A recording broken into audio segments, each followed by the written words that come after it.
अगर ये ज़िंदगी एक सफ़र है तो इस सफ़र का एक बहुत ही खूबसूरत, हसीन, दिलकश, दिलफरेब पड़ाव है। और ये पड़ाव आपकी ब्लैक एंड वाइट ज़िंदगी में एक अलग तरह का रंग भर देता है। और इस पड़ाव का नाम है लद्दाख। लद्दाख के अलग अलग तरह के और बहुत ही दिलकश और खूबसूरत रंग वाले पहाड़, वहाँ की झीलें, झरने, नदियाँ, वहाँ के आसमान का रंग, ये सब चीज़ें आपकी ब्लैक एंड वाइट जिंदगी में एक अलग ही तरह का रंग भर देते हैं।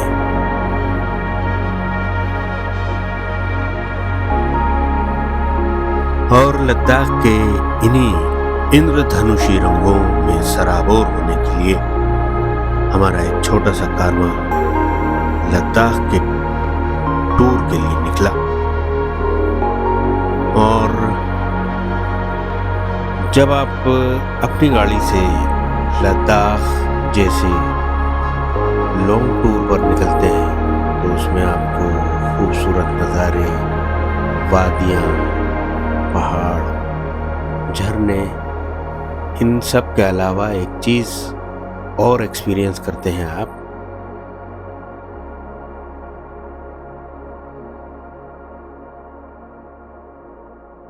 और वो है एडवेंचरस जर्नी। जब आप ऑफ बीट लोकेशन पर जाते हैं तो कभी कभी रास्ता ऐसा हो जाता है कि वो बहुत ज़्यादा एडवेंचरस जर्नी हो जाती है आपकी। लेकिन हमारे साथ जो हुआ वो मैं कहूँगा कि हॉरिफिक एडवेंचर था एक तरह का। वो आप समझ सकते हैं, जब आप ये वीडियो देखेंगे तब आपको पता चलेगा। खैर,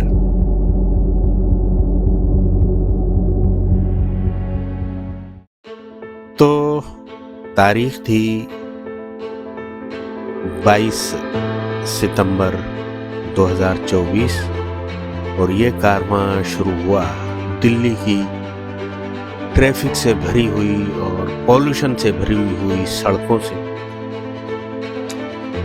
वहाँ से स्टार्ट हमने अपनी जर्नी दिल्ली से स्टार्ट की और पंजाब, हरियाणा होते हुए हम मनाली की तरफ निकले। हमारा जो रूट था वो लद्दाख जाने का, वो वाया मनाली था।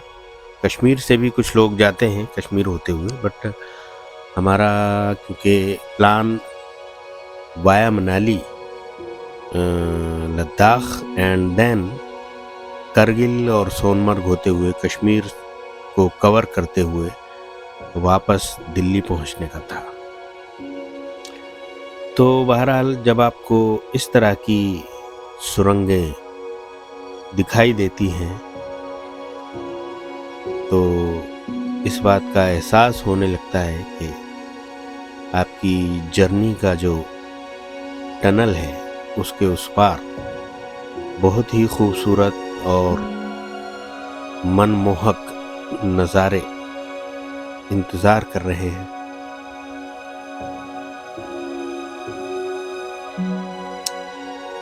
इस तरह की सुरंगों से ये हुआ है कि मनाली का जो रास्ता है वो काफ़ी शॉर्ट हो गया है और मतलब उसमें कोई परेशानी नहीं रही है। अगर आप एक स्ट्रेच से जाएंगे तो 10-11 घंटे में आप मनाली पहुंच सकते हैं, जो पहले ये पॉसिबल नहीं था। तो टनल्स को जब पार करके आप इन वादियों में निकलेंगे, सुबह सुबह का मंजर कुछ इस तरह से आपका वेलकम करेगा। ये खूबसूरती होती है इन रास्तों की। जब आप इस तरह के टूर पर निकलते हैं तो इस तरह की खूबसूरती आपके दिमाग को तरोताज़ा कर देती है। हिमालयन रेंज के जो पहाड़ हैं उनमें ख़ास तौर से ये जो आप सामने व्यू देख रहे हैं, ये अल्पाइन ट्रीज़ यहाँ से स्टार्ट हो जाते हैं। अल्पाइन ट्रीज़ में बुदेल और देवदार और जो चीड़ के काफ़ी पहाड़ होते हैं। उत्तराखंड में चीड़ के ज़्यादा हैं और हिमाचल और कश्मीर की वैलीज़ में देवदार और बुदेल ये पेड़ ज़्यादा हैं। तो ये इन वादियों को बड़ा खूबसूरत बना देते हैं। और जब ये नदी व्यास आ जाती है आपके सामने तो कुछ कुछ एहसास होने लगता है कि अब हम मनाली के काफ़ी करीब पहुंच चुके हैं।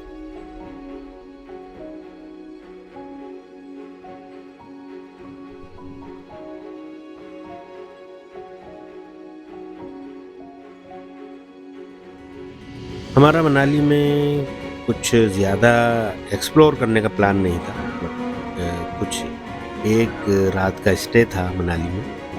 तो हम जब हमारा जो होटल था उसके सामने व्यू बड़ा अच्छा था। ये मेन मनाली नहीं है, मनाली से 2 या 3 किलोमीटर पहले ही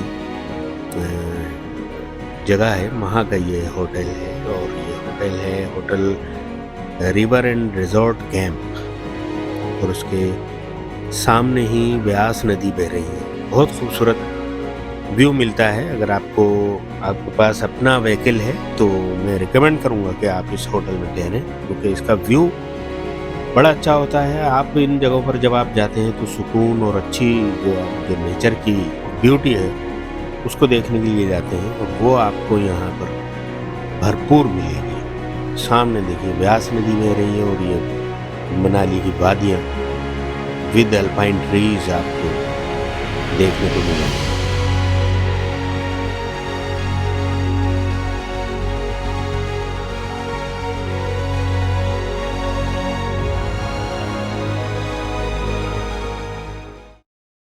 ये होटल है, होटल काफ़ी खूबसूरत है।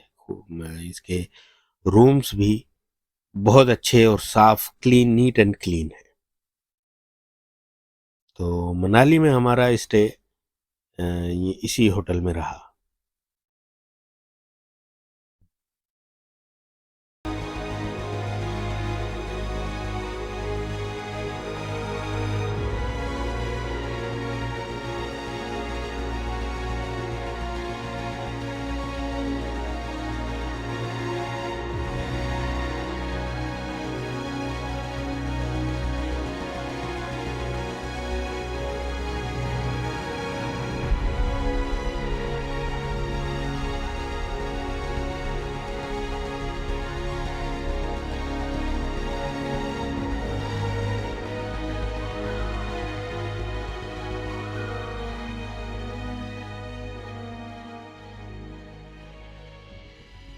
अगर आप नेचर लवर हैं, कुदरत की खूबसूरती को निहारते हैं, तो मनाली में बहुत कुछ ऐसी जगह हैं जहाँ पर आप नेचर को, उसकी खूबसूरती को निहार सकते हैं। बहुत, क्योंकि ये मनाली जो है वो वैली में स्थित है और कुछ कुछ इसका जो लुक है वो कश्मीर जैसा आता है। तो मनाली में बहुत जगहें ऐसी हैं जो बहुत ज़्यादा खूबसूरत हैं।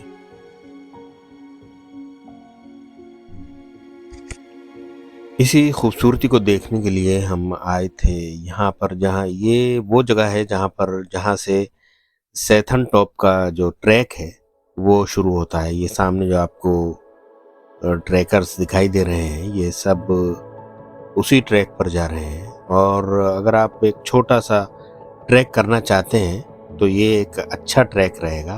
खूबसूरत रास्ता है बहुत ज़्यादा, और इसी रास्ते पर हम गए थे थोड़ा आगे तक। पूरा ट्रैक तो नहीं हमारे प्लान में था, बट कुछ दूर तक हम ज़रूर गए थे और हमें जो खूबसूरती, नेचर की खूबसूरती मिली वो भी है, वो आप भी देखिए।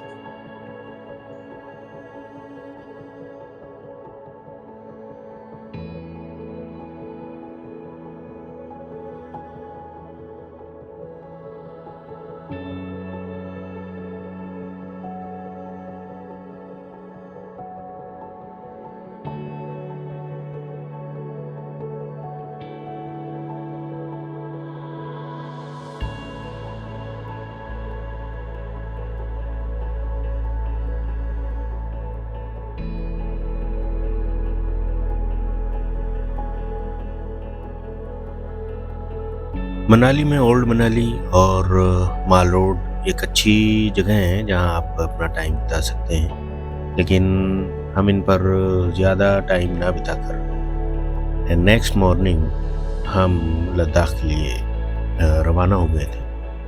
और जब हम अपनी गाड़ी में पेट्रोल भरवा रहे थे तो सामने हमें पेट्रोल पंप के सामने पहाड़ियों पर ये झरना दिखाई दिया, और हमें ये अंदाज़ा लगाने में बिल्कुल देर नहीं लगी कि ये मनाली का मशहूर जोगनी वाटरफॉल है। इसका ट्रैक भी करना है, लेकिन फिर कभी। तो हम रवाना हो गए लद्दाख के लिए, और रास्ते में जो खूबसूरत नज़ारे दिखाई दिए वो ये थे। ये हैं वो खूबसूरत रास्ते जिनके लिए ट्रिप्स बनाए जाते हैं। लोग दूर दूर से सोलो ग्रुप बाइक में आते हैं, कार से आते हैं इन रास्तों के लिए। ये जो खूबसूरत रास्ते और इनके साथ ये वादियाँ और ये फ़िज़ाएं जो बुलाती रहती हैं, ये खूबसूरती और इसके ये दिलकश नज़ारे निहारने के लिए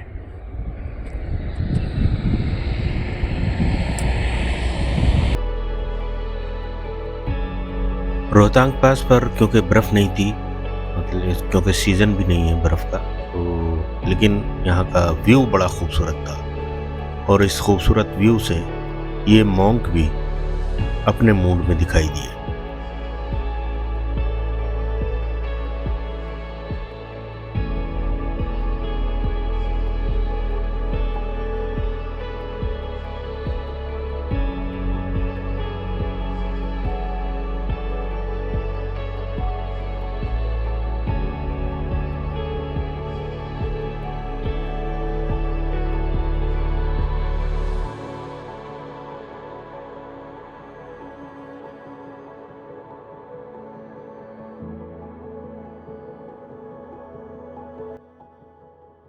हमें क्योंकि नज़ारे देखने थे, इसलिए हम अटल टनल से ना होकर रोहतांग पास से होकर गए थे, और ये जो नॉर्थ पोर्टल है वहाँ पहुँचे रोहतांग पास होते हुए। और सामने व्यास नदी में हमें एक कार भी दिखाई दी जो किसी की, लगता है किसी की गिर गई थी, साफ दिखाई दे रही थी। शायद जो बड़ी गाड़ी होती है, टैक्सी टाइप जो चलती हैं, शायद उस टाइप की थी। और यहाँ से फिर हमारा जो जर्नी है, खूबसूरत जर्नी, वो शुरू हुआ।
ये सिसु से हम थोड़ा आगे निकल आए हैं और जिस्पा पहुंचने वाले हैं, और रास्ते में ये हमें जो पहाड़ दिखाई दिया है। अब क्योंकि इन रास्तों पर खूबसूरती तो शुरू होती है तो ख़त्म होने का नाम नहीं लेती, लेकिन ये खूबसूरती ऐसी थी कि जिसको देखने के लिए हमें थोड़ी देर के लिए पड़ाव डालना पड़ा। सामने खूबसूरत व्यू और साथ में जो रोड के साथ ये पहाड़ था वो एक अलग ही टाइप का था, इसलिए थोड़ी देर वहाँ रुककर हम इसका व्यू अपने जहन में भरते रहे ताकि ये हमेशा हमारी यादों में ताज़ा रहे।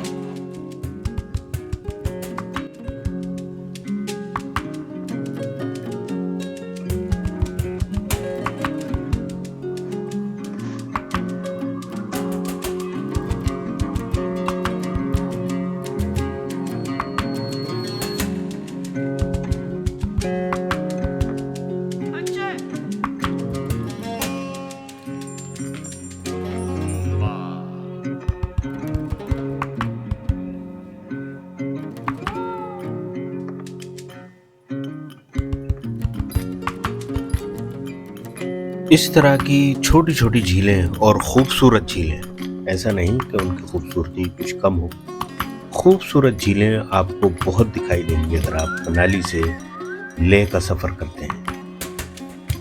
और इन छोटी छोटी झीलों पर अगर आप रुकते हुए जाएं तो आपको बहुत ज़्यादा वक्त चाहिए। बहरहाल हम भी इन झीलों पर रुकते रुकाते गए क्योंकि हमारा मकसद यही था, सफ़र की खूबसूरती को अपने अंदर आने देना।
अभी थोड़ी दूर ही गए थे कि फिर एक और खूबसूरत झील दिखाई दी। सोचा कि रुकें ना रुकें, रुकें या ना रुकें, लेकिन फिर वही हुआ जो इन झीलों को देखकर होता है।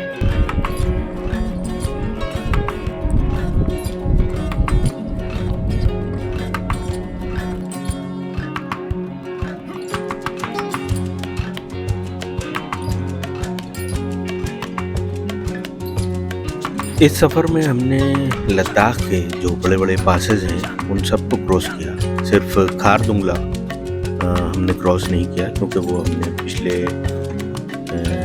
टूर में क्रॉस किया था, तो इसमें सिर्फ खारदुंगला रह गया था। बाकी जितने बड़े बड़े पासेज हैं उन सबको हमने कवर किया।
बारालाचा पास यानी बारालाचा ला से आगे थोड़ा ये जंक्शन पॉइंट टाइप है। यहाँ पर ये कैफ़ेज़ भी बने हुए हैं 2-4, जहाँ आप फ्रेश हो सकते हैं, रिफ़्रेश हो सकते हैं। और नेचर की जो ब्यूटी है उसको अपनी यादें बनाकर अपने साथ ले जा सकते हैं।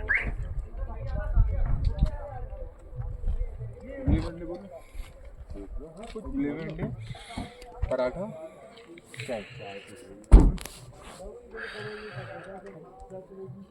वाह, ये मंज़र तो प्यार का मंज़र है। लद्दाख में आपको ये सूखे पहाड़ तो मिलेंगे ही, सूखे रेतीले पहाड़, लेकिन इनको कंपनसेट करने के लिए साथ साथ इनके ये नदियाँ भी चलती हैं, जो आपका मूड माइंड फ्रेश करने के लिए बस इनको देखना ही काफ़ी है।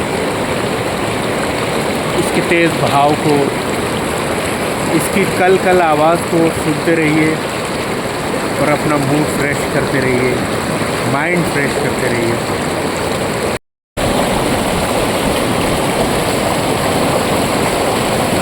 ओहो,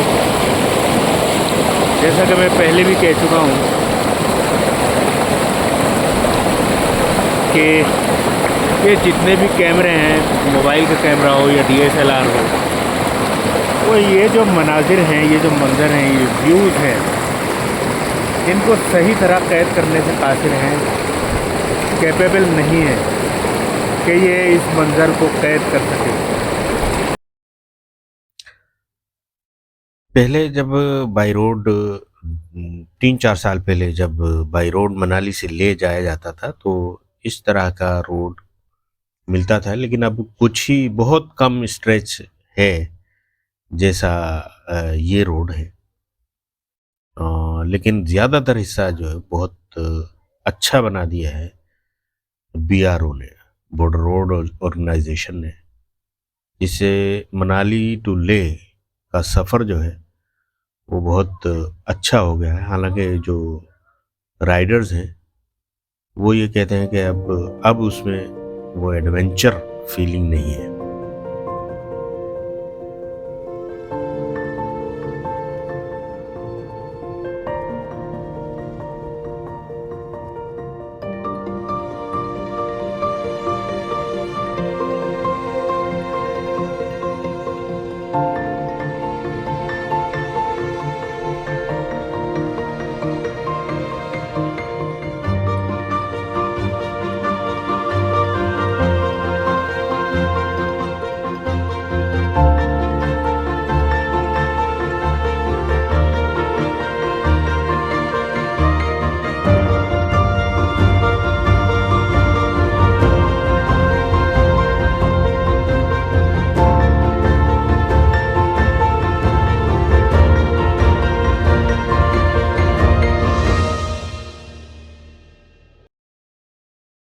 इसकी तरफ गाटा लूप की तरफ साइड, यहाँ से ये गाटा लूप्स, कितने लूप्स हैं यहाँ? 21 लूप्स हैं। जो 21 लूप्स के बाद हम कहाँ पहुँच जाएंगे? टांगलांगला पहुँच जाएंगे। तो उससे पहले हमें 21 लूप्स पार करने हैं। टर्न्स टाइप ही हैं ये इस तरह के बेंड्स को लूप बोलते हैं, हेयरपिन बेंड्स। इस तरह के 21 लूप्स पड़ेंगे, जो कि 35 पड़े थे कहाँ जाते वक्त? सेतन जाते वक्त। और ये लद्दाख की वो जगह है आउट ऑफ द वर्ल्ड लगती है, लगता ही नहीं है, ऐसा लगता है कि ये किसी और प्लानेट की जगह है। वो सामने देखो, अजीब खुशनुमा सा एहसास देती है, इनको अगर देखते रहो।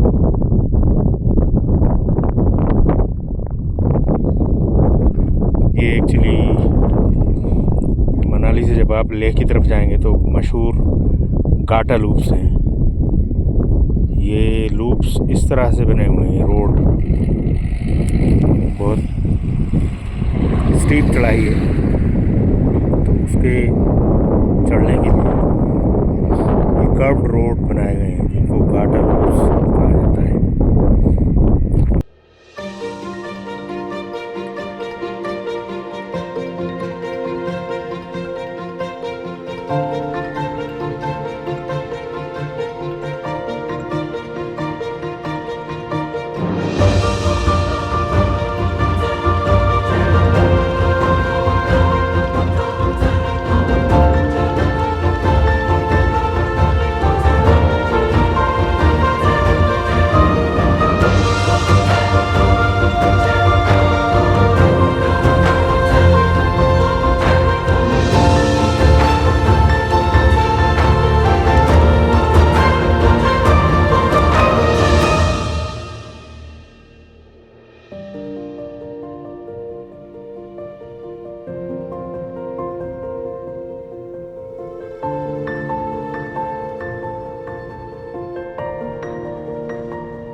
खूबसूरत वादियों और पासेस को क्रॉस करने के बाद जब हम पांग पहुंचने वाले थे तो उससे पहले रास्ता थोड़ा दिखाई दिया कि जिसको हम एडवेंचरस कह सकते हैं या जिसको ख़राब रोड कह सकते हैं।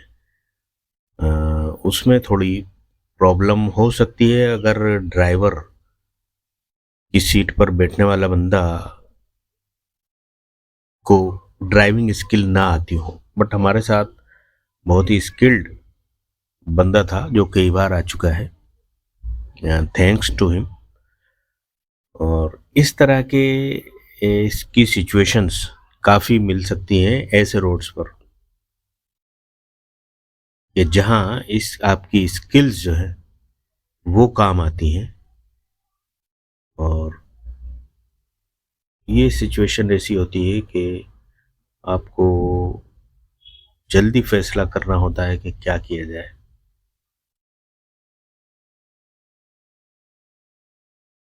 क्योंकि एक तरफ बिल्कुल पहाड़ है, रास्ता नहीं है बिल्कुल खड़ी गाड़ी खड़ी करने का भी, और दूसरी तरफ गहरी खाई है और सामने से ये ट्रक है जो आ रहा है सामने से। बहरहाल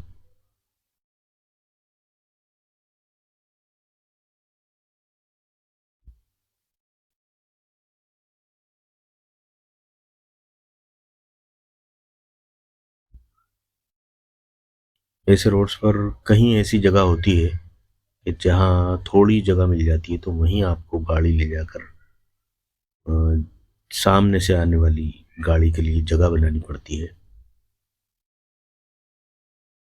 वही यहाँ भी किया गया कि ट्रक वाले को साइड से निकलने के लिए जगह दी गई,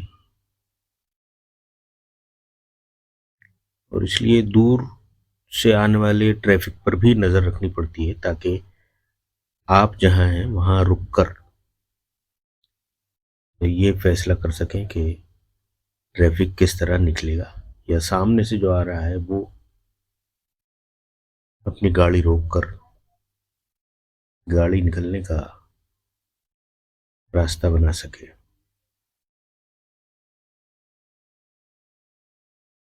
तो ये थोड़ा सा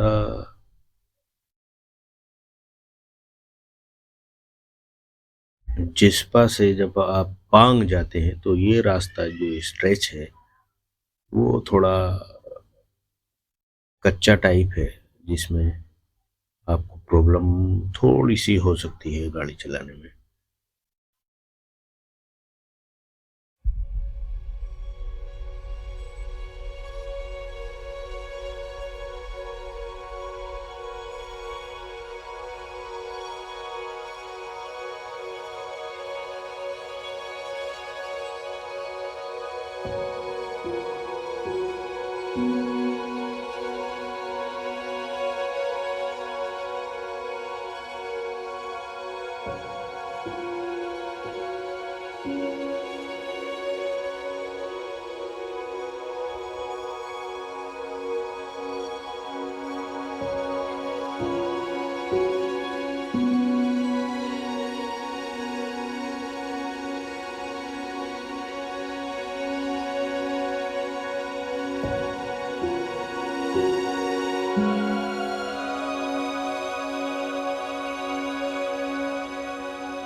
ये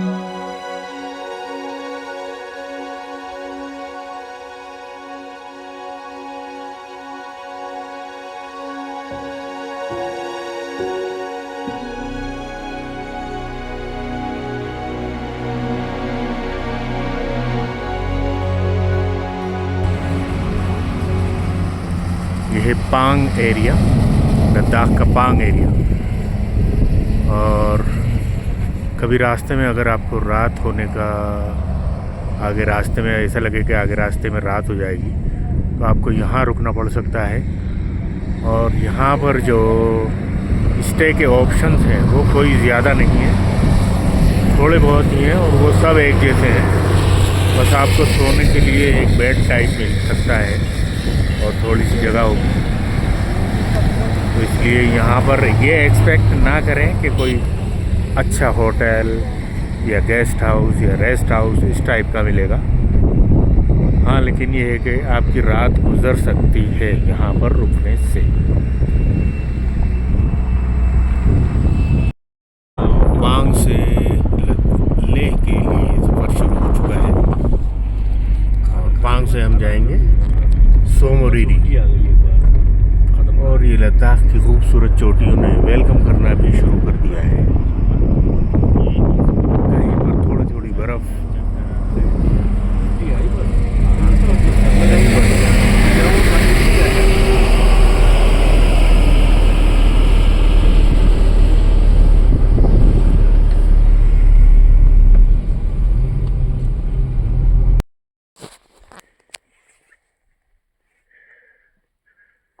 ये है मोरे प्लेन्स की खूबसूरती। चारों तरफ लद्दाख के चित प्रचित पहाड़,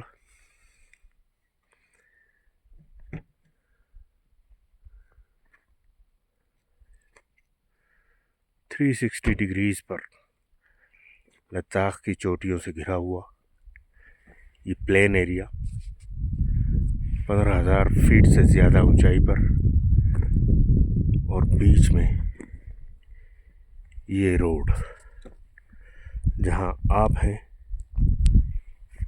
कुदरत आपके बहुत नज़दीक और कोई नहीं। बस यही चीज़ आपको कुदरत के बहुत करीब ले आती है।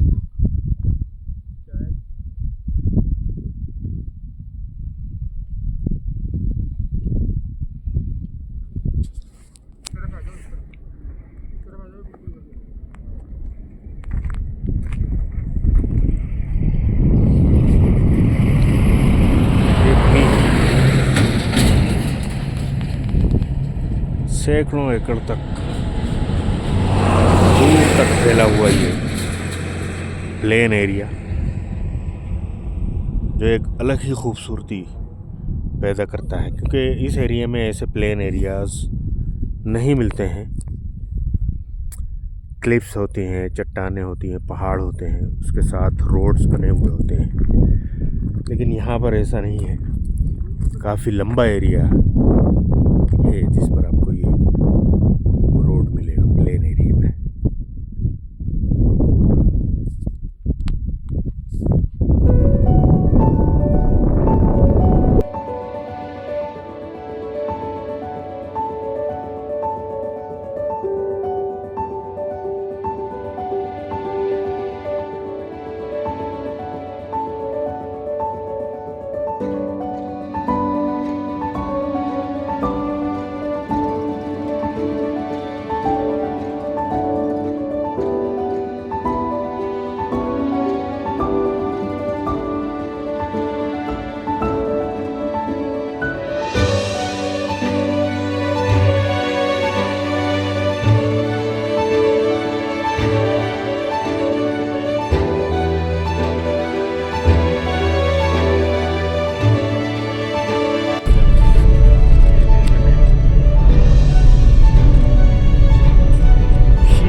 सोमोरिरी के लिए ये राइट टर्न है, इसको अभी हम लेने वाले हैं क्योंकि हमें सोमोरिरी जाना है। अच्छा, यहाँ से वापस जाना है। ये राइट सोमोरिरी 103 किलोमीटर ये रोड आपको ले जाए। किसी को नेटवर्क का कुछ काम 5-10 मिनट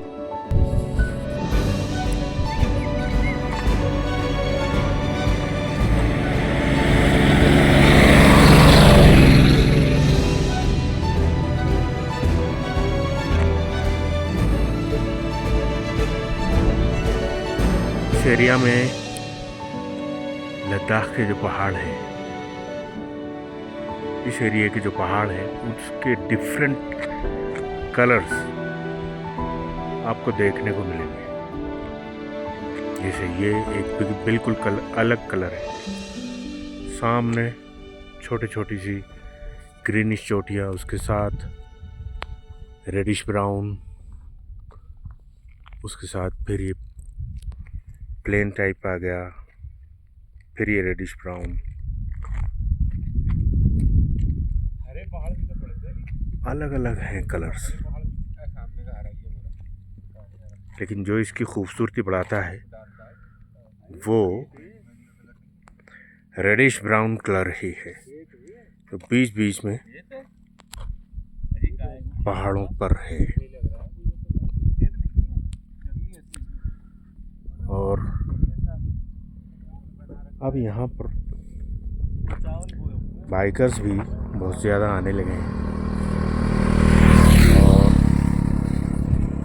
ये भी एक मैं कहूँगा कि जब आप इन रोड्स पर आएँ तो इन बाइकर से इन्फॉर्मेशन लेते रहें रोड्स के बारे में, आगे कैसा रोड है, कितनी दूर है, क्या फैसिलिटीज़ वहाँ पर हैं, होटल्स कैसे हैं, क्योंकि वो बिल्कुल करंट इन्फॉर्मेशन आपको देंगे। और बहुत ज़्यादा कोऑपरेटिव भी होते हैं ये सेम। यह सोकार लेक का नाम दिया जाता है इसको, बट ये वेटलैंड्स हैं जिसमें घास भी है और साथ में ज़मीन बहुत ज़्यादा नम है और कहीं कहीं ज़्यादा पानी भी है, थोड़ा थोड़ा सा। जैसे ये बस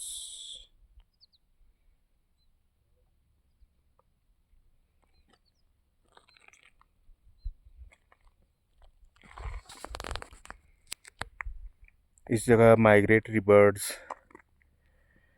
भी आते हैं, जैसा कि बताया गया है। माइग्रेटरी बर्ड्स का एक स्टॉप है ये है।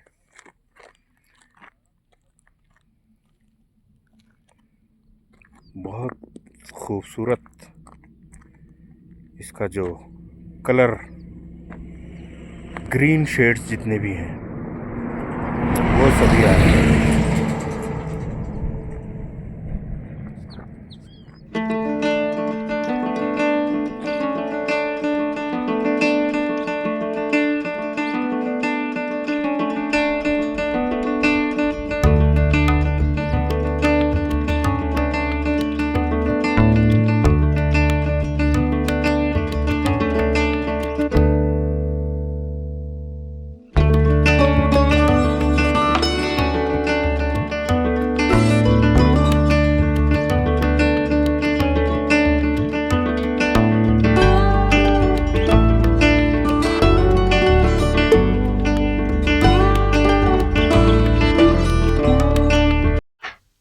और ये पांग से निकलकर सोमोरिरी के रास्ते में पूगा फील्ड्स पड़ती हैं, और ये भी ऐसी जगह है कि जहाँ पर टाइम बिताना बनता है। बहुत अच्छी जगह इसलिए है कि यहाँ पर जो स्प्रिंग है, हॉट वाटर स्प्रिंग, वो देखने से ताल्लुक़ रखता है, और वहाँ तक जहाँ से वो स्प्रिंग निकल रहा है वहाँ पर पहुँचना अपने आप में एक एडवेंचरस है रास्ता, क्योंकि उसके चारों तरफ एक दलदल टाइप ज़मीन है। ये सामने आपको ज़मीन दिखाई दे रही है, इसमें जगह जगह पानी भरा हुआ है।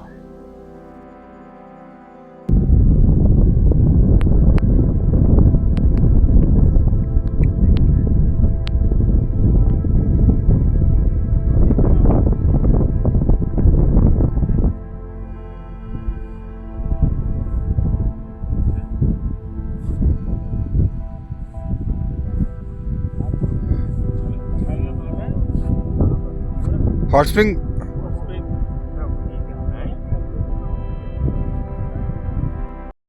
ये क्योंकि वेटलैंड है, जगह जगह पानी भरा हुआ है, तो या तो आपको आपके शूज़ ऐसे हों कि इसमें आप आसानी से जा सके, या फिर आपको शूज़ उतार कर नंगे पैर इस फील्ड को क्रॉस करना पड़ेगा। और जो हॉट स्प्रिंग है वहाँ तक पहुँचना पड़ेगा। वहाँ जो लोग दिखाई दे रहे हैं वहाँ पर हॉट स्प्रिंग्स है।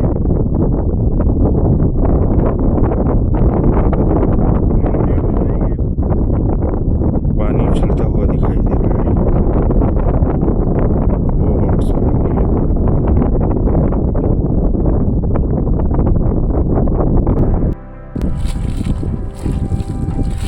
ये है वो हॉट वाटर स्प्रिंग जिसके लिए हम इतनी परेशानी झेल कर आए हैं, दलदल में से चल के आए हैं। दलदल में से वाकई। और मैं खुशबू सूंघ सकता हूँ इस पानी में से। सल्फर निकल कर आ रही है और पानी के साथ हाइड्रोजन सल्फाइड बना रही है, जिसकी खुशबू साफ तौर पर महसूस की जा सकती है। मगर ये चीज़ देखने लायक है।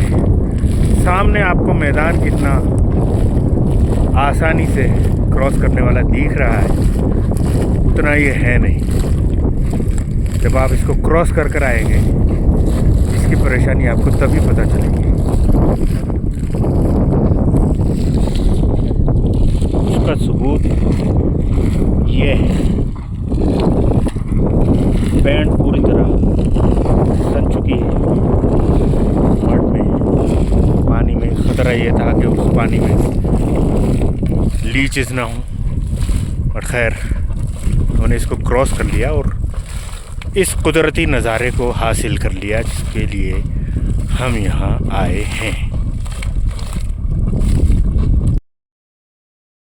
और सामने जो ये नगीने की तरह चमकती हुई झील दिखाई दे रही है, खूबसूरत नीलम नगीने की तरह, ये सोमरीरी नहीं है, बल्कि उससे पहले एक और झील पड़ती है जिसका नाम है क्यागर। बहुत खूबसूरत झील है और इसका कलर जो सोमरीरी और पेंगोंग सो लेक है उससे थोड़ा डिफरेंट है और बहुत ही खूबसूरत है। क्योंकि सोमरीरी और पेंगोंग जो लेक्स हैं उनका कलर तो थोड़ा ब्लूइश है, dark blue, light blue, blue colour ज़्यादा डोमिनेंट है उन झीलों का। लेकिन इसमें क्यागर लेक में ग्रीन कलर जो है वो उभर कर आ रहा था, इसलिए इसकी खूबसूरती अलग ही थी।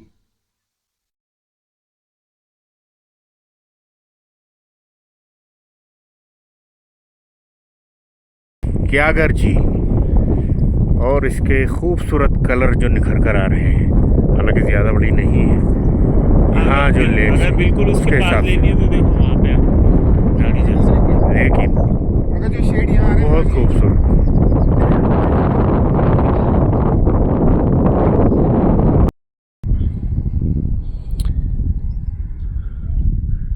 ये हम क्यागर लेक पहुंच चुके हैं और इसका व्यू देखने से ही बन रहा है। हालांकि ज़्यादा बड़ी नहीं है, लेकिन ज़्यादा बड़ी उस हिसाब से नहीं है कि पेंगोंग, हर आदमी यहाँ की लेक्स को पेंगोंग से कंपेयर करता है। अगर पेंगोंग से कंपेयर ना किया जाए तो ये बहुत बड़ी लेक है, बट इसका कलर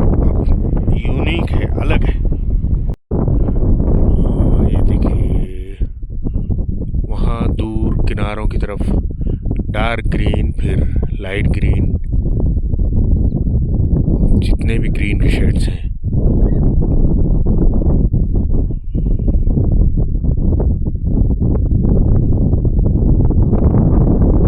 तो ये है क्यागार लेक, क्यागार सो।